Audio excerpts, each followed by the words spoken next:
अंगारकी होती आणि त्यात आंब्याचा सीझन. म्हटलं चला आंब्याचे उकडीचे मोदक बनवून बघूया. मी हे फर्स्ट टाइमच ट्राय केलेले आणि एवढे उत्तम झालेले ना. त्यासाठी तुपामध्ये आपल्याला खोबरं, गूळ आणि आंब्याचा रस, वेलची पावडर टाकून छान व्यवस्थित पाणी सुकेपर्यंत भाजून घ्यायचं आहे.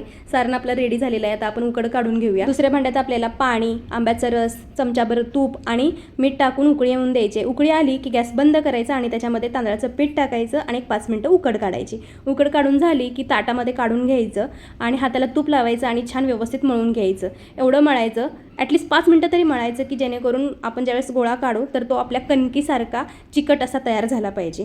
आणि लिंबाच्या आकाराचा गोळा तयार करून घ्यायचा. त्याच साईजमध्ये आपल्याला सारणाचा सुद्धा गोळा तयार करून घ्यायचा आहे. आणि हो, मी पारी लाटून मोदक बनवायचा प्रयत्न केला कारण मला पारी लाटून मोदक बनवता येतो. पण इथे काय झालं की पारी ही पळपोटाला चिटकत होती आणि हाताने कळ्या पाडताना सुद्धा हाताला चिटकत होती आणि क्रॅक जात होते. म्हणून मी म्हटलं चला मोदकाच्या साच्यातून बनवून एकदा बघू येतंय का. आणि हो, जमलं.